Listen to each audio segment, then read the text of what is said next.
В реке Терек, район Кировского моста, накануне обнаружили тело 35-летней женщины. Признаков насильственной смерти нет. Сейчас следственные органы прорабатывают сразу несколько версий произошедшего. Одной из них – самоубийство. По данным Следственного комитета республики, горожанка проживала во Владикавказе со своей совершеннолетней дочерью. Ранее неоднократно была судима за незаконный оборот наркотиков.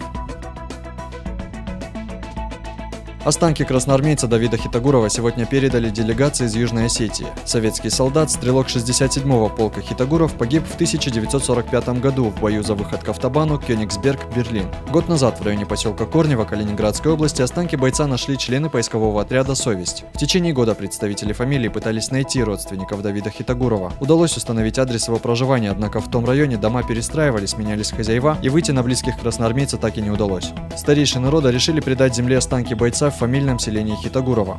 Сегодня, в этот знаменательный день, мы приехали сюда вместе с делегацией, и моим однофамильцы Хитагуровы меня делегировали сюда вот на эту трогательную, печальную, но в то же время очень знаменательное событие, что в День Святого Георгия, а сегодня День Святого Георгия, мы нашего брата везем на родину, к себе домой, на родную землю, и наверное, его душа будет с сегодняшнего дня спокойна.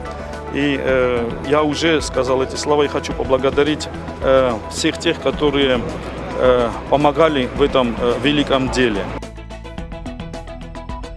Во Владикавказе стартовал автомотопробег. Его приурочили к 69-й годовщине Великой Победы. Перед тем, как отправиться в путь, возложили цветы к вечному огню на Аллее Славы. В автопробеге приняли участие общественные организации Северной Осетии, байкеры, школьники и даже ветераны Великой Отечественной войны. Колонна из 15 машин с российским и остинским триколором отправилась с мемориала Славы. Проехала по центру Владикавказа к памятнику Героя Советского Союза Петру Барбашову. Оттуда делегация прибудет в станицу Орхонская и Ордон. Закончится пробег у Ильхотовских ворот. Там пройдет митинг дружбы с участием делегаций со всех республик Северного Кавказа. Хочу всех поздравить с великим праздником, особенно ветеранов, которых, к сожалению, осталось очень мало. И все должны помнить, что благодаря их подвигу мы сегодня радуемся, мы сегодня празднуем, у нас относительно стабильная жизнь. И хотелось, чтобы больше внимания им уделяли. Ежегодная памятная акция «Наследники Победы» прошла сегодня во Владикавказе. Цель не только поднять патриотический дух молодежи, но и поддержать трудовые доходы подростков. Участие в мероприятии приняли около 300 подростков со всех районов республики, а торжественное закрытие посетили лучшие бригады из Владикавказа. Ребята собрались на мемориале Славы почтить память героев, возложили венок к памятнику, исполнили песни военных лет, вспомнили тяжелые дни войны и Великую Победу.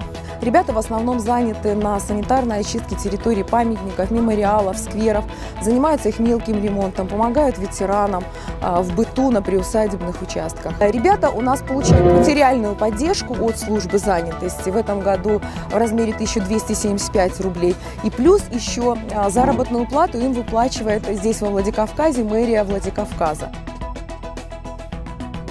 Проблемы организации летнего отдыха обсудили в правительстве республики. На заседании выступили представители санаторно-оздоровительных учреждений. По их словам, лагеря и санатории Северной Осетии готовы к новому летнему сезону на 80%. Уже проведены ремонтно-подготовительные работы. Медицинский персонал прошел курсы повышения квалификации и готов к работе с детьми. Начало летней оздоровительной кампании 2014 года и межведомственная комиссия по плану ежегодно в канун компания летняя оздоровительная собирается. Здесь собираются люди, которые сегодня ответственны за создание всех необходимых благоприятных условий для нашей молодежи, для наших детей. Здесь организации, которые обеспечивают и безопасность.